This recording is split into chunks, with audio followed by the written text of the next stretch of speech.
یہ ریگریٹ، یہ شرمندگی، یہ پشیمانی، یہ آج کیوں؟ یہ اس ٹائم پر تو ایڈوکیسی ہو رہی تھی کہ ایکسٹینشن بھی ٹھیک ہے، سب سے زیادہ جمہوریت کے حوالے سے درد رکھنے والے بھی اس ٹائم پہ جن کو آپ نے ایکسٹینشن دی تھی وہ ہیں، اب یہ بات کیوں؟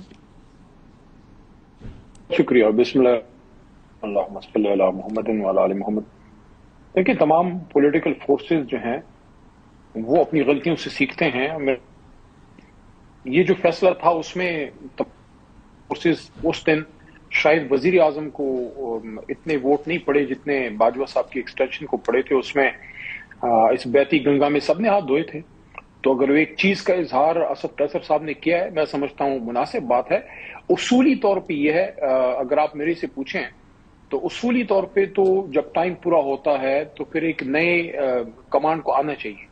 ہاں، اگر کوئی جنگ کی حالت ہے جو ایک قومی ضرورت ہے، ایک علیحدہ سچویشن ہے، لیکن ایز اے روٹین ایکسٹینشنز جو ہیں وہ پسندیدہ نہیں ہیں. اور خان صاحب نے بھی اس کا میرے خیال میں اظہار کیا تھا کہ وہ فیصلہ شاید اگر دوبارہ ایسا موقع ملے تو شاید وہ فیصلہ کو پھر نہ کریں، کیونکہ انسٹیٹیوشنل اس سے مضبوط ہوتے ہیں کہ اگر وقت پورا ہوتا ہے اور ایک شخص اپنا وقت پورا کر کے عزت سے چلا جائے. لیکن بعد میں جب غلطی ہو جاتی ہے علی محمد خان صاحب تب تو سارے کہہ دیتے ہیں غلطی ہو گئی، لیکن پرابلم از کہ سیٹ سواپ ہونے کی دیر ہے. اقتدار کی کرسی کے اوپر آ کر باتیں کچھ اور ہوا کرتی ہیں اور اپوزیشن کی کرسی کے اوپر آ کر باتیں کچھ اور ہوا کرتی ہیں. وہ باتیں جو آپ اپوزیشن میں کرتے تھے آپ نے حکومت میں آ کے نہیں کی اور اب آپ اپوزیشن میں کر رہے ہیں. یہی پی ایم ایل این کا، پیپلز پارٹی کا بھی یہی طریقہ کار ہے. سو ہاؤ ڈو وی نو کہ اگلی دفعہ جب آپ حکومت میں آئیں گے تو آپ یہ والی بات نہیں کریں گے، کچھ اور بات کریں گے؟ کوئی گارنٹی نہیں. آپ نے تو بالکل وہ تیر صحیح جگہ پہ مارا ہے، آپ کی بات درست ہے، لیکن ہمارا بھی وہ امتحان ہوا نہیں ہے. ہم ایک دفعہ اقتدار میں آئے ہیں، بہت سی چیزیں ہم نے جج کی ہیں کہ ان چیزوں کو ریپیٹ نہیں ہونا چاہیے. مسلم لیگ نون نے 4 دفعہ اور پیپلز پارٹی نے بھی 4 دفعہ اپنی غلطی دہرائی ہیں. باری آنی ہے، دیکھیں گے کہ ہم اپنی وہ غلطی. کے پی کے میں تو آپ کی 3 دفعہ باری آ چکی ہے نا علی محمد خان نہیں صاحب؟ دہرائیں گے. کے پی کے میں تو باری آ چکی ہے نا، 3 دفعہ تو آپ لوگ ادھر بھی حکومت کر چکے ہیں، 1 دفعہ پنجاب میں کر چکے ہیں، 1 دفعہ وفاق میں کر چکے ہیں، تو کل ملا کر 5 تو بن گئی. نہیں، دیکھیں، جن چیزوں کی طرف آپ کا اشارہ ہے اس صوبے کا اس سے کیا تعلق ہے؟ وہ تو وزیر اعظم کا اختیار ہوتا ہے، قومی اسمبلی سینٹ کا کام ہوتا ہے. تو جو آرمی چیف کا ایکسٹینشن ہو گیا یا آئینی ترامیم ہو گئی وہ تو مرکز سے ہوتی ہیں. یہ جن چیزوں کی طرف آپ کا اشارہ ہے وہ 3-4 بار غلطیاں پیپلز پارٹی نون لیگ کر چکی ہے. ہم ایک بار حکومت میں آئے اور میرے خیال میں عمران خان صاحب نے بہت سی چیزیں دیکھی ہیں. اگلا اگر موقع ملتا ہے، دیکھیں، اگلا اگر موقع ملتا ہے تو انسان کا پتہ تو تب چلتا ہے کہ وہ اپوزیشن میں کیا کہہ رہا ہے اور حکومت میں کیا کہہ رہا ہے. آپ یہ فرما رہے ہیں کہ ہمیں ایک اور غلطی کرنے کا موقع، ایک امتحان ہونا باقی ہے، دوسرا امتحان لے لے ہمارا. یہ والی بات بڑی مزے کی ہے علی محمد خان صاحب. آپ فرما رہے ہیں کہ ایک دفعہ امتحان ہو نا، دوسری دفعہ امتحان لے، موقع تو دے. کیونکہ ایک جگہ اسد قیصر صاحب، میں عرض کر لوں، اسد قیصر صاحب کہہ رہے ہیں پرچے بیچ میں غائب ہو گئے نا، ہماری آنسر شیٹ ہی غائب ہو گئی. اسد قیصر صاحب فرما رہے ہیں کہ ہم بڑے پشیمان، لیکن دوسری طرف آپ کہہ رہے ہیں بات بھی ان سے کرنی ہے جن کی ایکسٹینشن پہ پشیمانی ہے. یہ کیسی پشیمانی؟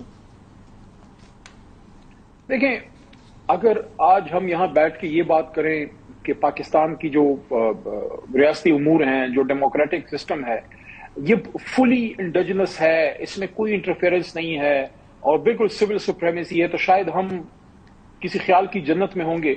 تو ہمیں مل کے یہ بات کرنی ہوگی کہ اسٹیبلشمنٹ بتدریج اس نظام سے دور ہوتی جائے جو ڈیموکریٹک سسٹم ہے. اور اس میں اداروں کی بھی عزت ہے کہ وہ سیاست سے دور ہوں، لیکن وہ ایک دن میں ہوگا نہیں، اور بات بھی آپ نے انہی سے کرنی. اچھا، لیکن یہ دہشت گردی والی بات پہ پالیسی کلیئر کیوں نہیں علی محمد خان صاحب؟ مجھے پتا ہے آپ کے بہت سارے رہنما ایسے ہیں جو کہ چاہتے ہیں کہ آل آؤٹ دہشت گردی کے خلاف آپریشن ہو، جو کرنے کی ضرورت ہے کمپلیٹلی ایک دفعہ کیا جائے، اس کا کلا کما کر دیا جائے، بیکاز ان کے حلقے ہیں، ان کے لوگ ہیں، ان کے وہاں اس طرح کی زیادتیاں ہو رہی ہیں. لیکن یہاں سی ایم صاحب کہتے ہیں آپریشن بھی ہم نے نہیں کرنے دینا ہے، ہم نے نقل مکانی بھی نہیں کرنے دینی، لیکن کاروائی کریں. تو یہ آپ کیا کر رہے ہیں؟ مطلب وٹ سارٹ آف کاروائی وڈ دس بی دین؟ دیکھیں، جس کا علاقہ ہوتا ہے، جس علاقے سے تعلق ہوتا ہے، اس کی ڈائنامکس کا پتہ ہوتا ہے. اب کوئی پنجاب سے کوئی فیڈرل منسٹر بیٹھ کے اگر خیبر پختونخوا کے بارے میں بات کرے یا خیبر پختونخوا کا کوئی صوبائی وزیر جو ہے وہ کراچی کے حالات پہ کوئی پالیسی دے، یہ سمجھ میں نہیں آتی بات. دیکھیں، جو اصل سٹیک ہولڈرز ہیں، اصل سٹیک ہولڈر پاکستان کے نہ کوئی ادارہ ہے، نہ کوئی سیاستدان ہے، وہ عوام ہے. اب وہاں جو عوام ہیں ان کا ایک ٹرسٹ ڈیفیسٹ آ گیا ہے، اتنی بار وہ ڈسے جا چکے ہیں. دیکھیں مجھے اس پہ بولنے دیں. میرا سادہ سوال ہے نا، تھوڑا بہت آگے آئیڈیا ہے. لاکھوں دیکھیں خیبر پختونخوا میں، باجوڑ میں، تیرا خیبر ڈسٹرکٹ میں، نارتھ ساؤتھ وزیرستان میں لاکھوں لوگ کس لیے نکل رہے ہیں؟ وہ کہہ رہے ہیں ہمیں امن دو. لیکن وہ فل سکیل آپریشن کے حق میں اس لیے نہیں ہے کہ اگر فل سکیل آپریشن ہوتا ہے علاقے کا پورا سب کچھ تہس نہس ہو جاتا ہے. تو وزیر اعلیٰ علی امین جو بات کر رہے ہیں وہ یہ ہے کہ ہم دہشت گردی کو ختم کرنا چاہتے ہیں، لیکن اس کے لیے ہمیں مل کے بیٹھ کے کوئی ایسی پالیسی بنانی ہوگی کہ دہشت گردی کا بھی مقابلہ ہو، لیکن بڑے اسکیل پہ نقل مکانی اور آئی ڈی پیز والا. آپ کو سوات والا معاملہ یاد ہے؟ آپ کو سوات والا معاملہ یاد ہے نا؟ اس ٹائم پر کتنے بڑے پیمانے کے اوپر نقل مکانی کرنی پڑی تھی اور اس کے بعد سوات کلیئر بھی ہو گیا تھا، کمپلیٹلی کلیئر ہو گیا تھا. یہ وہ جگہ تھی جہاں دہشت گردوں نے اپنا ایک الگ ہی علاقہ بنا لیا تھا، اپنا راج بنا لیا تھا. سو نقل مکانی صرف لوگوں کو بچانے کے لیے کی جاتی ہے علی محمد خان صاحب، کسی کا گھر ہتھیانے کے لیے نہیں کی جاتی. انہوں نے واپس اپنے گھروں میں ہی آنا ہوتا ہے، بلکہ اس ٹائم پر بھی فوج نے گھر بنا کے دیے تھے بہت سارے، مجھے یاد ہے دکانیں بنا کر دی تھی. سو نقل مکانی لوگوں کو بچانے کے لیے آپ اپنے لوگوں کو کیا یہ چاہ رہے ہیں کہ دہشت گردوں نے ہیومن شیلڈ بنا لے؟ دیکھیں یہاں اسلام آباد میں ٹھنڈے کمروں میں پروگرام کرنا بڑا آسان ہے. ایسا نہیں ہے، ٹھنڈے کمروں کے علاوہ پہاڑیوں کے اندر بارڈرز کے اوپر جا کے شو کرتے ہیں. آپ سوال کرتی ہیں پھر جواب دیجیے، حوصلہ رکھیں. آپ تھوڑا سا مائک لے کے چلی جائیں ذرا باجوڑ اور خیبر ڈسٹرکٹ اور لوگوں سے پوچھیں کہ آپ کی کیا رائے ہے. وہ دہشت گردی سے بھی تنگ ہیں اور جو ادارے وہاں ہے وہ یہ کہہ رہے ہیں کہ ہماری زندگی ہے، ہمیں جینے دیں، ہمیں امن چاہیے. لیکن امن کی قیمت اگر یہ ہے کہ ہمارے خواتین بے پردہ ہو جائیں، ہمارے گھر ٹوٹ جائیں، شہید ہو گھر چھوڑنے پڑیں، واپس جب آئے ہمارے گاؤں ملیا میٹ ہوں. تو اس لیے ہم یہ کہتے ہیں کہ جس طرح وزیر اعلیٰ علی امین نے جرگہ سسٹم بھی شروع کیا ہے، وہ اداروں سے بھی رابطے میں ہیں، وہ ایپیکس کمیٹی میں بھی بیٹھ رہے ہیں. میں سمجھتا ہوں بجائے اس کے کہ اسلام آباد میں فیڈرل منسٹر بیٹھ کے فتوے دیں، وہ وزیر اعلیٰ کے ساتھ بیٹھے، ان کے ہاتھ مضبوط کریں اور مل کے پالیسی بنائیں. کیونکہ اگر آپ یہ گارنٹی دیں علی محمد خان صاحب، آپریشن ناکام ہوتا ہے تو وہ نقصان پھر پورے پاکستان کا ہوگا. آپ یہ گارنٹی دیں لارج سکیل آپریشن کے حق میں خیبر پختونخوا کی عوام نہیں ہے. آپ یہ گارنٹی دیں کہ علی محمد خان صاحب عمران خان صاحب کی رہائی کو بلیک میلنگ پوائنٹ کے طور پر استعمال نہیں کریں گے اور صرف دہشت گردی پہ بات کریں گے تو شاید آپ کے ساتھ ادارے اور وفاقی حکومت بیٹھنے کی کوشش بھی کریں، لیکن ایسا نہیں ہوتا نا. یو گائز لنک اٹ نا علی محمد خان صاحب، مسئلہ ہے نا.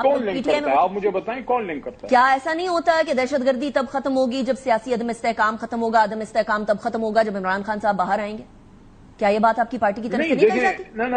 نہ آپ چیزوں کو اس طرح سمپلیفائی نہ کریں نا. یہ تو پاکستان میں انویسٹمنٹ بھی تب آئے گی، پاکستان ترقی بھی تب کرے گا عمران خان صاحب نے جب سیاسی استحکام ہوگا. جب تک سیاسی استحکام نہیں ہوگا امن آئے نہیں سکتا. اور سیاسی استحکام کے لیے آپ کو سب سے بڑے لیڈر سے بات کرنی پڑے گی. کسی نے یہ تو نہیں کہا کہ عمران خان کو چھوڑیں، رہا کریں تو ہم آپریشن کی اجازت دے دیں گے. وہ تو عمران خان صاحب خود بڑے آپریشن کے خلاف. آپ کے سی ایم صاحب ذرا توجہ دے دیں نا کے پی کے کی طرف، بجائے یہ کہ وہ احتجاج اور ان چیزوں کی طرف توجہ دے رہے ہوں. وہ پارٹی کرے، پارٹی کی انتظامیہ کرے، اور سی ایم جو ہیں وہ سی ایم کا کام کرے، جو عوام کا حق بنتا ہے وہ دے. میں آپ کا مشورہ ان تک پہنچا دوں گا، لیکن وہ اس پہ پہلے سے عمل کر رہے ہیں، فکر نہ کریں. چلے، تھینک یو ویری مچ علی محمد خان صاحب.